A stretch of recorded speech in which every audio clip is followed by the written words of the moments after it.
It's November 2006. JK Rowling is working in secret on the final chapters of Harry Potter and the Deathly Hallows in a hotel room in Edinburgh.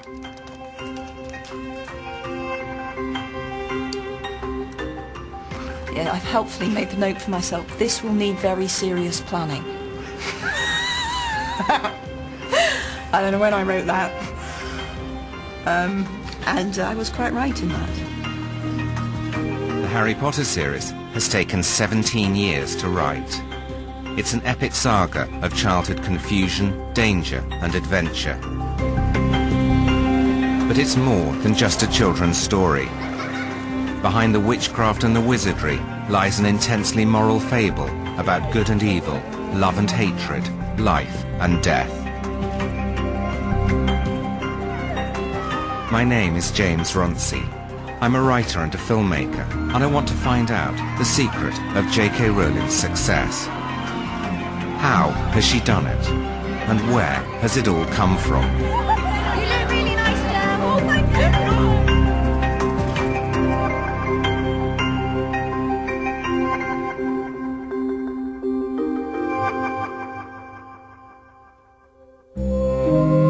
This is JK Rowling's country house in Perthshire.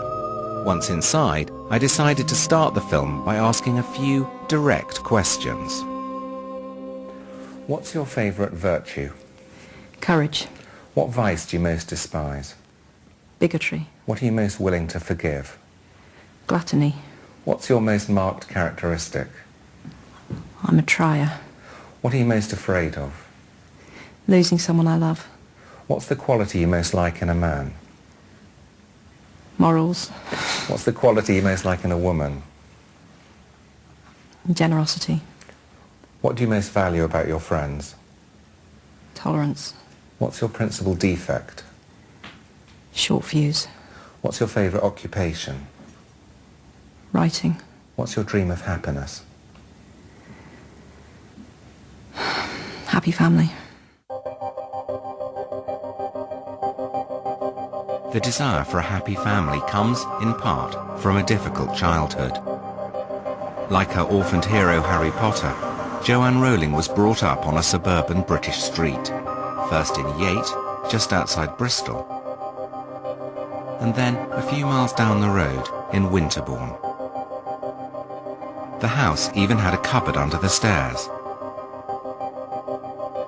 But unlike Harry Potter, Jo wasn't made to sleep there.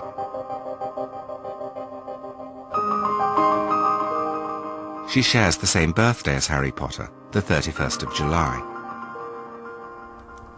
And together with her sister Di, endured similar childhood economies.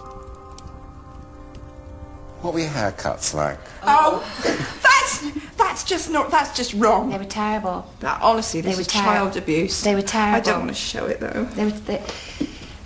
I've got it here. But that's not that. Look at my fringe. I don't think anyone can stomach that for long. If you're wondering, Jo is the one on the right. If you weren't used to cutting hair, wouldn't you approach it in a gentle, slow manner? Wouldn't you go to a hairdresser? Well, maybe they could, but wouldn't you just cut it slowly and not attack it like a hatchet? I do think you've come... Mine was always crooked, always. Did you wear similar clothes? Oh, God, yes. Different colours. Yeah, but... you always had pink, and I always had blue. Because you were the boy, Jo? Yeah. Because you were the eldest? Yeah, and I was supposed to be a boy, so... Simon John. I was supposed to be Simon John. I even know who I was supposed to be. Oh, they told you? Oh, yeah. She was a massive disappointment. Yeah. And so then I said quite hopefully, and when Di came along, were you disappointed too? No. I said, was that because you found out it was quite nice to have a girl? No. So then I just went upstairs and wept.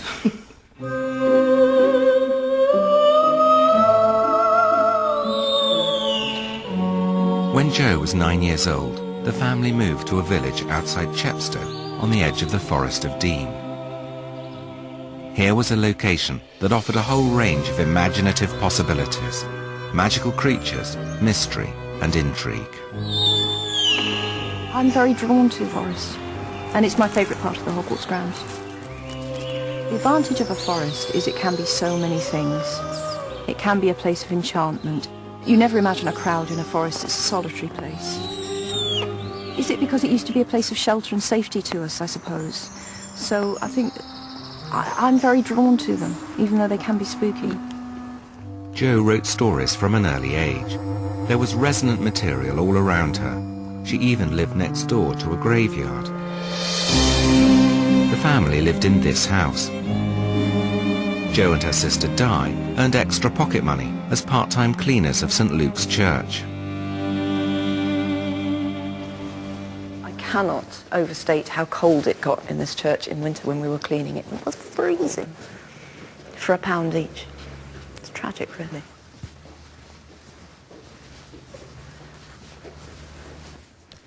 We must be in here loads, because we used to sign this book all the time.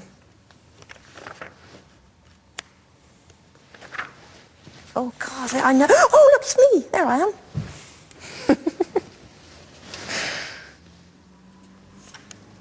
Me and Di together. Joanne Rowling, age 12, Diane Rowling, age 10.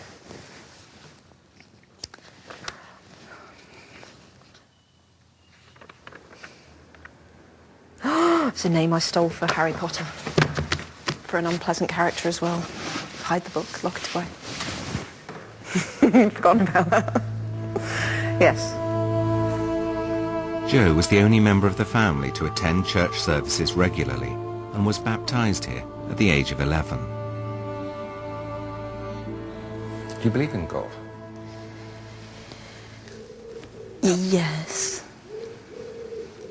I do struggle with it. I couldn't pretend that I'm not doubt-ridden about a lot of things, and that would be one of them, but I would say yes. Do you think there's a life beyond this of some kind? Yes, I think I do. Jo's religious belief and her thoughts about love, death and the afterlife were severely tested when her mother was diagnosed with multiple sclerosis in 1980. I was 15 when she was diagnosed, but we now know that she was showing signs probably from when I was about 10 or 11. She would have odd losses of feeling in limbs, her balance actually was poor for a long time, and then it just got worse and worse, and she decided it was time to visit the doctor, but she wasn't expecting to hear anything. And then, you know, a year of tests, and there we were. She had a very virulent form of the illness, and at that time there were no drug treatments at all. They said, well, you've got multiple sclerosis, see you. The illness was to have a devastating impact on the two girls, particularly as they found their father difficult. One of the reasons Harry Potter is so full of idealized father figures, Hagrid, Dumbledore and Sirius Black, is that Jo's relationship with her own father was far from ideal. I was very frightened of my father for a very long time, but also tried, well, it's a common combination, isn't it? I also tried desperately to get his approval and make him happy, I suppose. And then there came a point, quite shamingly late in life, where I couldn't do that anymore. And so I haven't had any contact with my father now for a few years.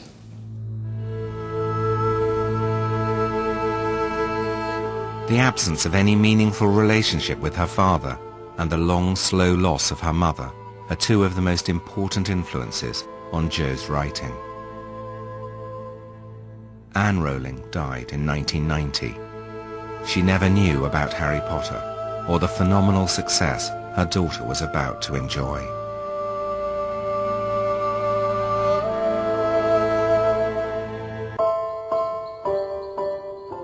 The death of Joanne Rowling's mother was to have a profound effect on her writing. In many ways, the whole of Harry Potter is one giant attempt to reclaim a childhood.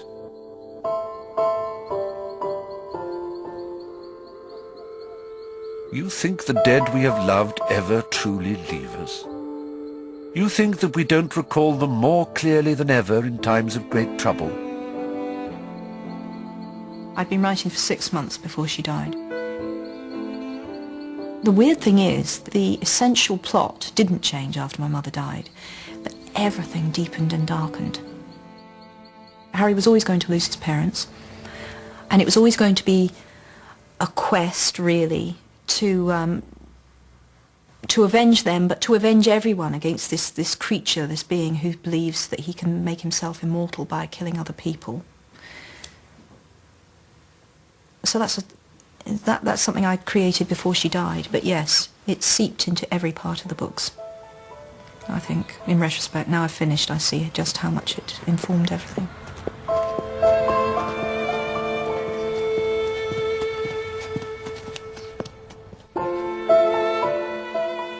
Was she the first person you saw dead? No, because I didn't see her dead, which was in deference to my father's wishes. I wanted to see her, and he didn't want me to see her, and I mistakenly, as I look back, I agreed not to, and I really deeply regret that. I really, really, really wish I'd seen her. It didn't matter what she looked like, it would have made it easier. Because I do believe that the truth, which is another theme in the books, and certainly stems from my own past, I think that the truth is always easier than a lie or an evasion. Easier to deal with, and easier to live with.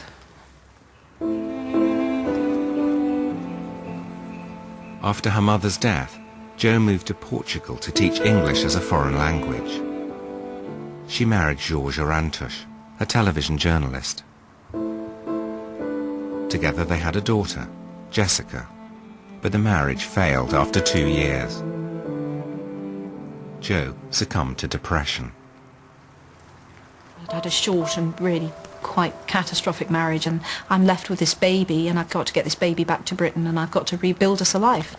And adrenaline kept me going through that, and it was only when I came to rest that it hit me what a complete mess I had made of my life. And that hit me quite hard.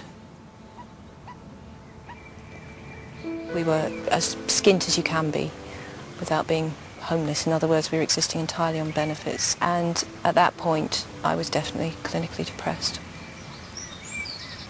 And that's just characterised for me by a numbness, a coldness, and an inability to believe that you will feel happy again, or that you could feel light-hearted again. It's just all the colour drained out of life, really. And I loved Jessica very, very much, and was terrified something was going to happen to her, because I think I'd gone into that very depressive mindset where everything's gone wrong, so this one good thing in my life will now go wrong as well. So it was almost a surprise to me every morning that she was still alive. I kept expecting her to die, or it was a bad, bad time. Jo's depression inspired her creation of the Dementors in the Harry Potter series. Dementors are among the foulest creatures that walk this earth. They infest the darkest, filthiest places. They glory in decay and despair. They drain peace, hope and happiness out of the air around them. Get too near a Dementor, and every good feeling, every happy memory will be sucked out of you. The Harry Potter books may be located in an alternative fantasy world, but they're filled with the pain and dilemmas of real life. They address serious moral questions about the nature of trust, loyalty, integrity, and the need to make a stand against evil.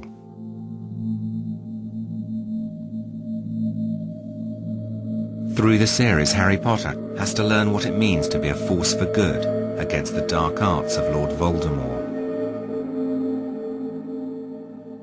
I think we all understand what an act of evil is, and Voldemort qualifies extravagantly for acts of evil. He's killed not out of self-defense, not to protect, not for any of the reasons that we might all be able to envisage, or most of us could envisage ourselves killing in certain extreme situations if people we loved were threatened or in war.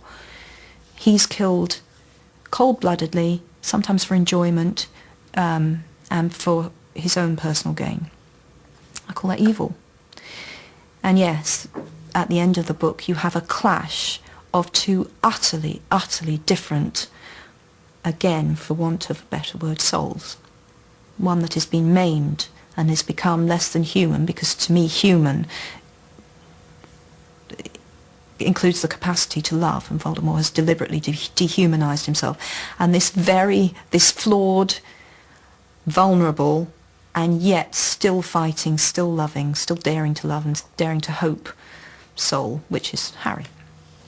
And they meet and they clash, and it's what happens when they clash that gives us our denouement.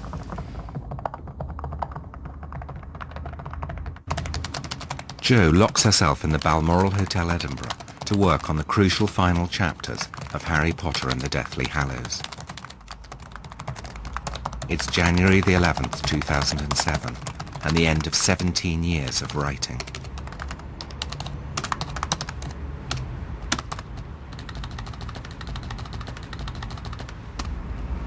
Yeah, I think I've finished.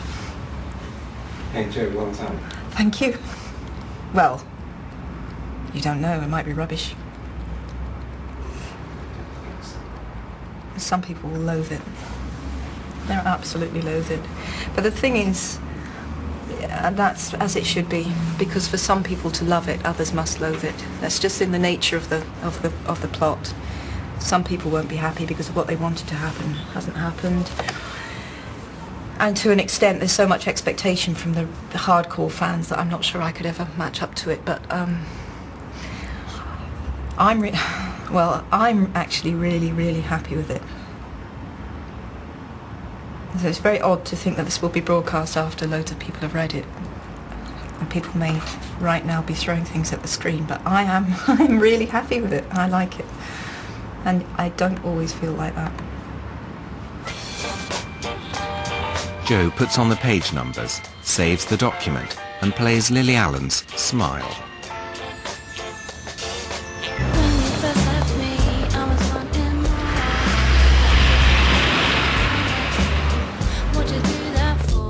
It's almost impossible to describe the level of expectation surrounding this one woman as she goes through the final stages towards publication.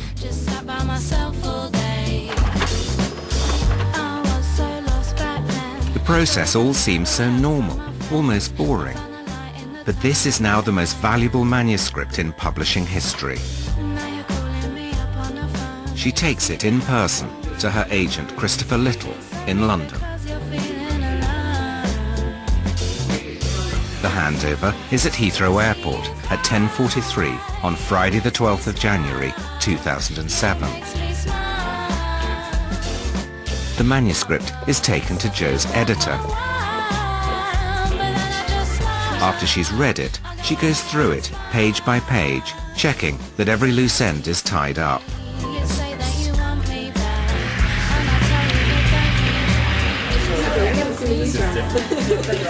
The publishers plan the book launch, and discussions concern how many copies JK Rowling will be able to sign. A signing that will happen at midnight on publication day, but this will be about somewhere between, well, about 2,000 children for argument's sake. Jo's agreed to sign for 8 hours. Yes, she has. midnight to... You can't get that many people in anywhere. Everyone here is forbidden to reveal anything about the plot to anyone. We want everybody to get the book at the same time, and then everybody will know what happens at the same time, depending on how fast they read, of course. So you're not going to tell me what happens? Not going to tell you what happens. Can't tell you what happens. Be shot. Would you lose your job if you told me what happens? I can't tell you that, James. Well, well, Mr. Potter, the whole thing starts with the tale of the three brothers. On April the 23rd, Stephen Fry records the audiobook. The stuff was quite disgusting, as though someone had liquidized bogey-flavoured every flavour beans. He poses with Jo for photographs. The big eyes are great, Stephen. Jo, keep engaged. Yeah. Sorry. It's all right. Yeah. The Chinese have a saying, be careful what you wish for. I wondered how much JK Rowling wanted all this fame. I wished to be published, and I wished more than anything in the world to be a writer. Did I wish there was, but it never occurred to me in a million years, James, that people would search my dustbins, put a long lens camera on me on the beach. You know, never occurred to me that a journalist would bang on the door of one of my oldest friends and offer her money to talk about me. Never occurred to me that my children would be scrutinised to see how spoilt they were because their parent was famous. 3 weeks before the launch of the final book, Jo attends the film premiere of Harry Potter and the Order of the Phoenix, the 5th book in the series. It's a starry, glamorous occasion, and Jo is expected to behave like a film star. But she is a writer, and when she started, she could hardly have expected all this attention.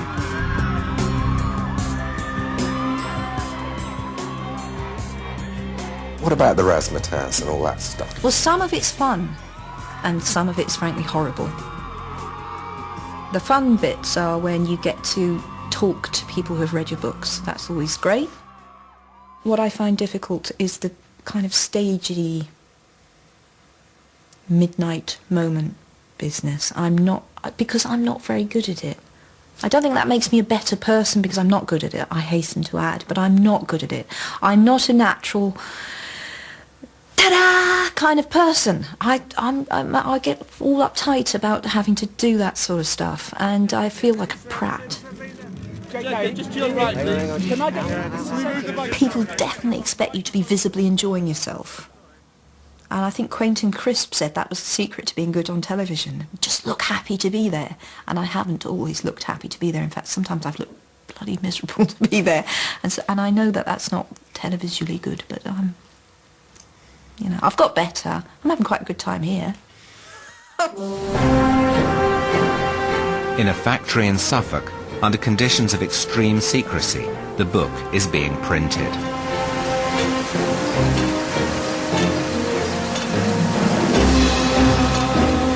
So far, the Harry Potter series has sold 350 million copies in 65 different languages. The conclusion to the series is about to become the fastest-selling book in history.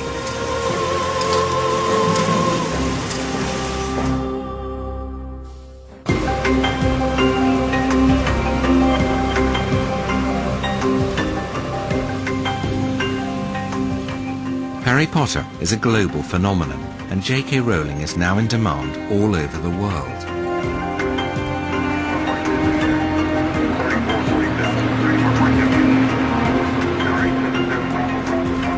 It's clearly a story with a happy ending. Here she is with her husband Neil on a private jet her publisher has hired for them. He's a doctor. They married in 2001 and have 2 children, David and Mackenzie. I wondered what their marriage was like, and if there were tensions. What is JK Rowling like to live with? Jo... Tell the truth. Yeah, I'm going to tell the truth. Excellent. Jo detaches us. When she becomes very stressed, she'll detach herself and only trust one person, and that's herself. So everyone else gets blocked out. And she becomes more and more stressed and less able to accept any help. So that's presumably quite stressful for you? Well, it is stressful. Basically, the barriers go up, and it's not just me, but it's everyone else around her. Only one person is trusted, and she's got to do everything herself, despite the fact that, you know, it's not possible to do everything herself. But Jo's single-mindedness has led to the most anticipated book launch in history.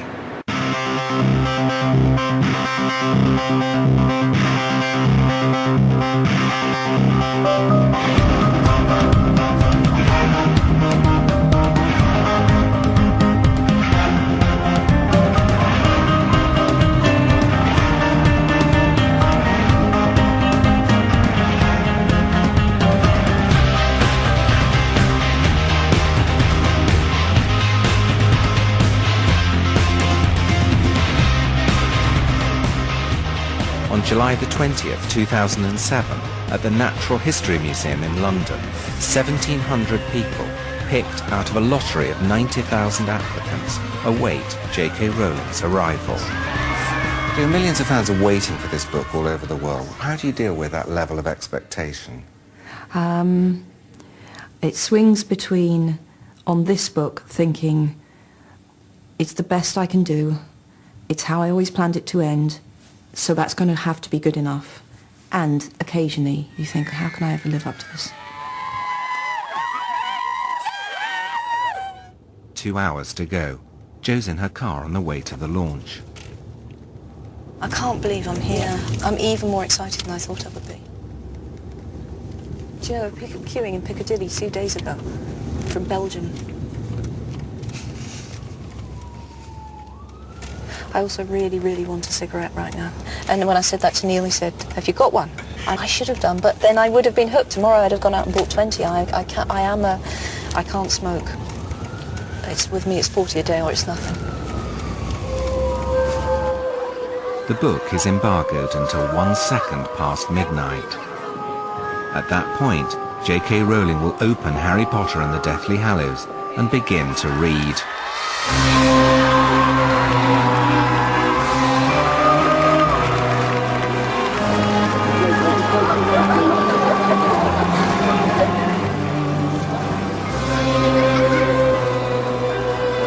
The countdown takes place worldwide.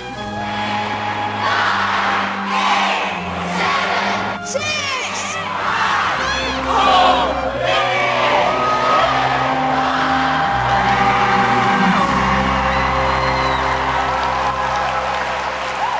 Chapter 1. The Dark Lord Ascending. The two men appeared out of nowhere, a few yards apart in the narrow, moonlit lane. For a second they stood quite still, wands directed at each other's chests. Then, recognizing each other, they stowed their wands beneath their cloaks and started walking briskly in the same direction. As Jo reads, fans all over the world collect their copies at last. Incredible! Best day of our lives! It feels amazing having this in our hands finally after waiting for 10 years and 16 hours today. Oh my god, I can't even believe that I can go back to the hotel room and read this. Like, I can read this! I can read Harry Potter! Does it really matter now if I get a bit drunk and disorderly? I'll finish the book. In London, from 20 past midnight until 7 in the morning, JK Rowling signed 1,700 copies of her book. We're off!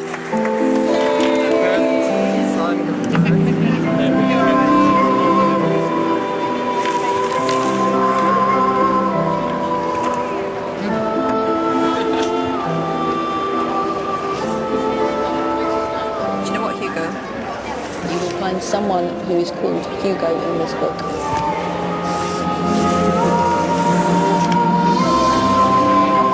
Thank you very much. In the first 24 hours, 2.65 million books are bought in the United Kingdom and 8.3 million books are sold in the United States. That's over 7,000 copies a minute.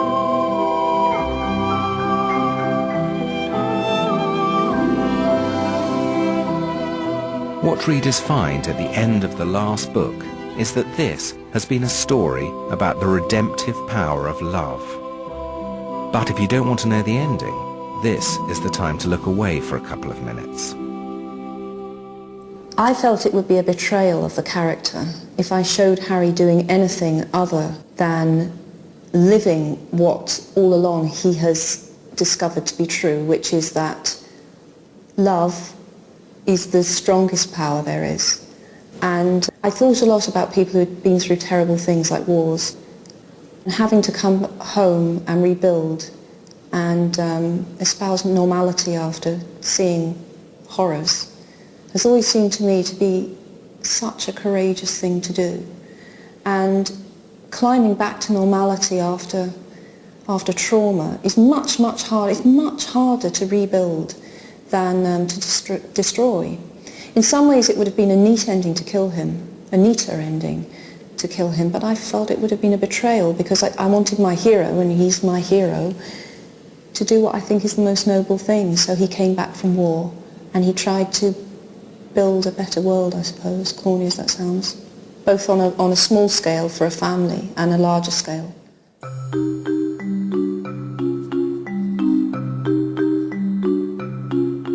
Jo ends the series by giving Harry a family. She's worked out the future of all the surviving characters and draws out a family tree for the Potters and the Weasleys.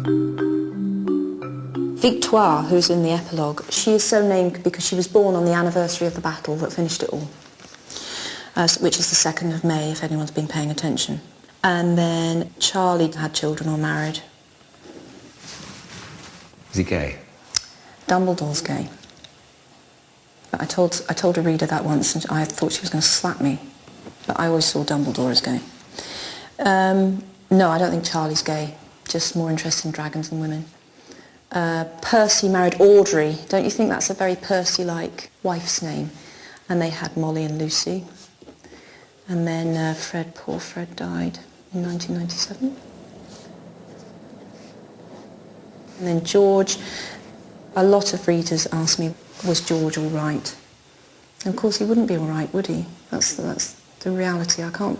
But I think that he married Angelina, who was actually Fred's ex, so you can be unhealthy, but I think that they would have been happy as he could be without Fred. I think he really would have felt like part of himself died.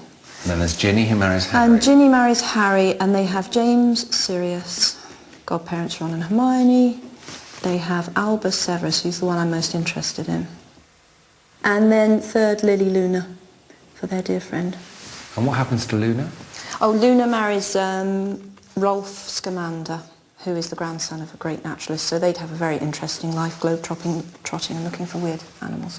But I think she'd have twin boys. But later, that would be much later in this lot, who all settled down earlier. And are they happy? Yes, I think so. My lot are all happy. The twin boys have got names too. Lorcan and Lysander, if that's all right with you. Very Shakespearean. I can't help it. You know what it was like? It was like running a race and you get to the finishing line and you're running too fast to stop, so I do know what happened afterwards. So I couldn't stop my imagination doing that. So I know this sounds an awful lot of detail to go into for your own satisfaction and not because you're planning to write more books, but that's just how it was. I couldn't stop. I had to know what happened next. Well, you always have to know more than you put in, don't you? Yeah. And I carried that on into another generation, but yes, So all of that could be another book. Yeah. Don't. Oh, no, it can't be. No. I think it would, I think it's definitely time to stop now. It gives me a certain satisfaction to say what I thought happened and to tell other people that because I would like my version to be the official version still, even though I've not written it in a book, because it's my world. But no, I don't want to write any more Hogwarts books.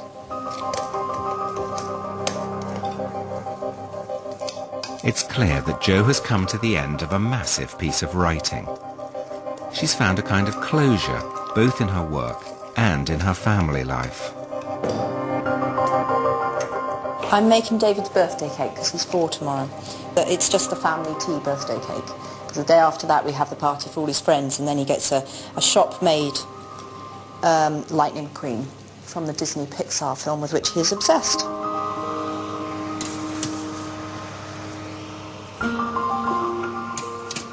Baking really reminds me of my mother. She made fantastic cakes, so that really makes me feel like I'm doing the proper motherly thing when I'm making birthday cakes.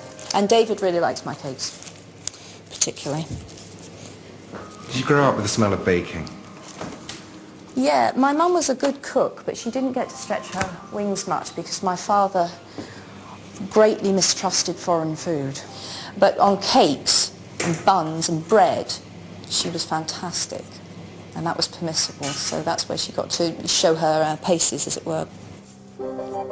Memory of childhood is clearly one of Jo's main themes, but now that both she and Harry Potter have families, has she lost her principal inspiration?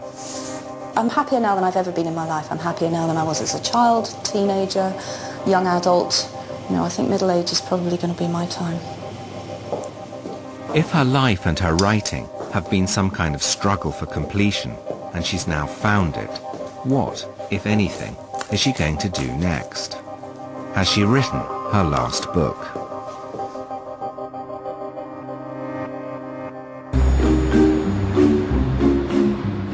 The Caledonian Hotel, Edinburgh. The top brass of both Warner Brothers and Universal Studios have flown over for a meeting with JK Rowling. Hollywood comes to her. She doesn't need to go to Hollywood. They're discussing the building of a massive 20-acre Harry Potter theme park in Florida and are seeking her approval. You know what? Sitting in a room full of people who are trying to impress you, that's when I feel at my most fraudulent. Because I feel like I'm about 13 and they're all grown-ups. And I cover that up quite well, but I often think, why are you all looking at me for? Because for years I was the least important person in the room, and I was doodling on my notepad when I should have been taking minutes and actually writing Harry Potter stories. The howler is floating in space, and its mouth is moving, but you can't hear what it's saying. But if you stand in the perfect spot right in front of this window, you have what's called hypersonic sound, and only that one person can hear what the howler is saying. I think it must be quite odd to be JK Rowling. Half of her life seems almost normal, while the other half seems completely mad. And the sensor will tell that there's somebody there. It will open its eyes, growl, and lunge at you. There's also the question of money. According to some press reports, you have £570 million. Is this true? Those reports are bollocks. How much do you have? Loads, but I'm not telling you how much. But it's definitely not 570. Why won't you tell me? Because I think it's private. But you have lots of millions of pounds. Yeah, I do. Money means that JK Rowling can afford to do her Christmas shopping in Tiffany. Here's the new puff that we have. It's wonderful. It's very,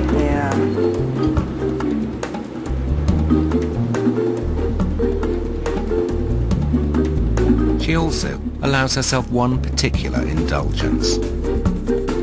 Shoes.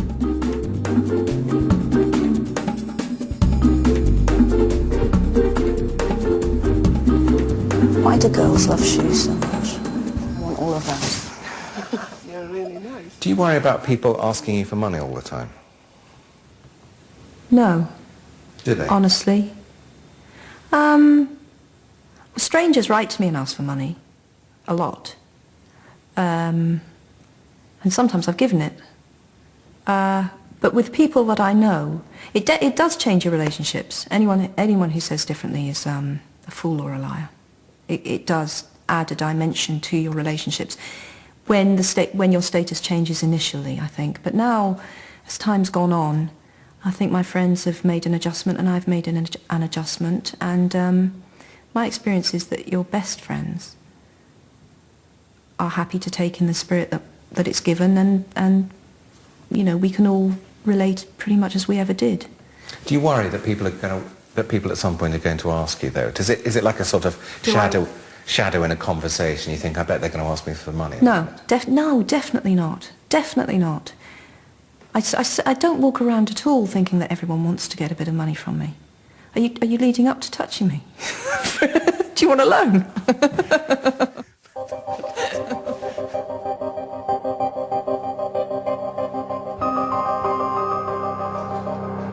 Every week, Jo Rowling receives up to 1,500 letters, either from fans or from people asking for charitable donations. That's over 75,000 letters a year.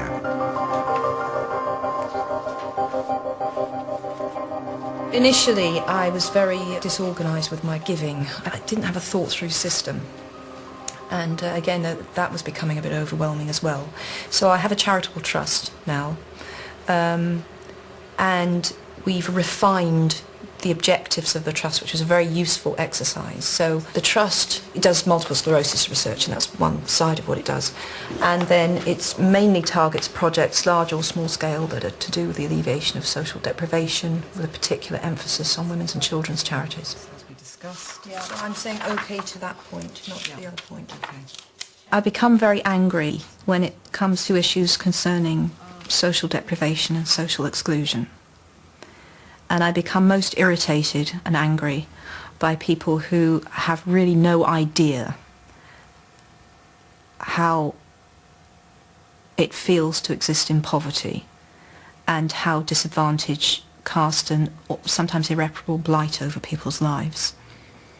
And I'm aggravated to real fury by the fact that there is a section of our society that can't join the dots and doesn't see how issues that affect even them, their safe lives, such as crime and drugs, things that touch the middle classes, have their roots often in terrible injustice. And it's amazing how people can't and don't care enough to try and redress some of those issues. Those things make me very angry.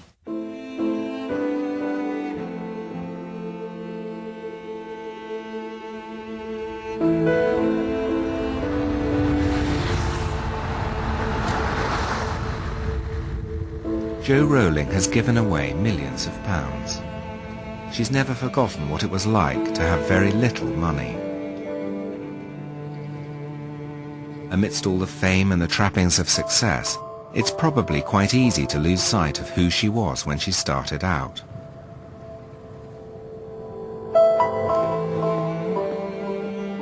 So I wanted to take her back to her old flat in Leith, where she finished the very first Harry Potter book, and find out what her life had been like then. It's only a few miles from her main house in Edinburgh, but this is the first time she's been back.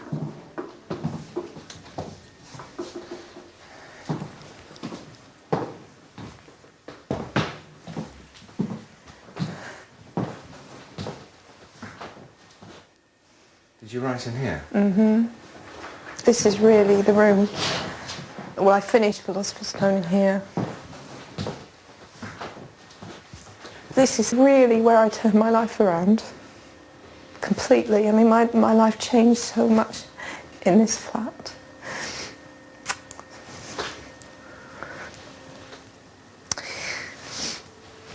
I feel I really became myself here, in that everything was stripped away. I'd made such a mess of things, but that was freeing. So I just thought, well, I want to write, so I write the book. And what is the worst that can happen? It gets turned down by every publisher in Britain, big deal. So, you know, it's really back to the old time here. My bedroom's a lot, my bedroom, the bedroom is a lot tidier now, God. God, that's much. This was a tip when I lived here. Oh, look, Harry Potter books. Now that's really freaky.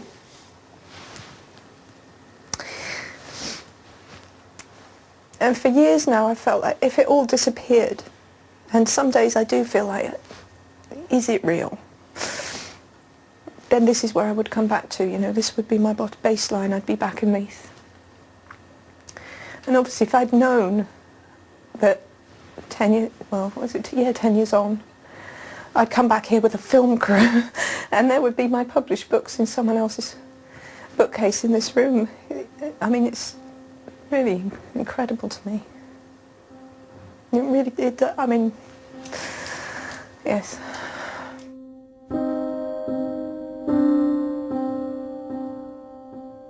Because it's such a well-worn part of my story now, it's a big yawn to hear how I wrote it, as though it was all some sort of publicity stunt I did for a year. But it was my life, and it was very hard. And I didn't know there was going to be this fairy tale resolution. And I coming back here is just full of ghosts.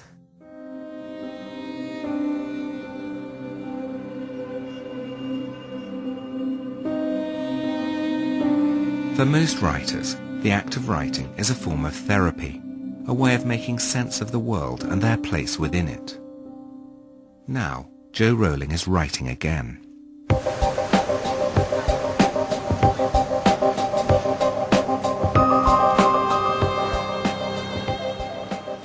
So, Jo, what are you writing now? A story that I describe as a political fairy tale, and it's for, I think, slightly younger children, so that will probably be the next thing that I finish. I'm not in a mad hurry to publish. I would like to take my time. Why? Because I've lived with deadlines for 10 years, and I'm currently able to luxuriate in the fact that no one's really expecting it, no one knows anything about it, so I feel as though I've gone right back to the beginning where I was on Philosopher's Stone when it was my private world, and I'd really like to enjoy that sole possession for a while. Political fairy tale, well, that's all you're prepared to say? I think that's quite a lot, James.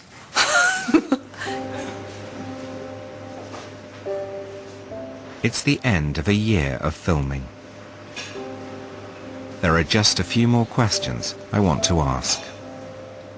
When were you happiest? Hospital for the birth of each of my children, and Venice last year with Neil. What's your biggest regret? But I didn't keep my mother on the telephone longer the last time I spoke to her. What do you still want to achieve? I want to get better.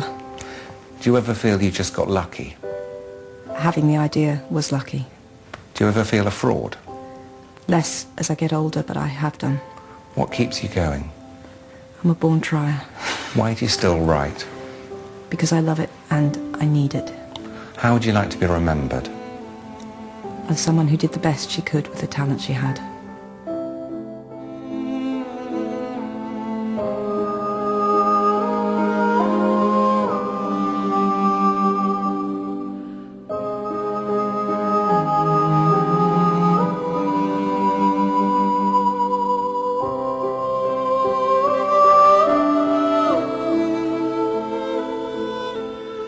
Sarah could do with some magical intervention, as she may not have won the battle with her evil brother quite yet.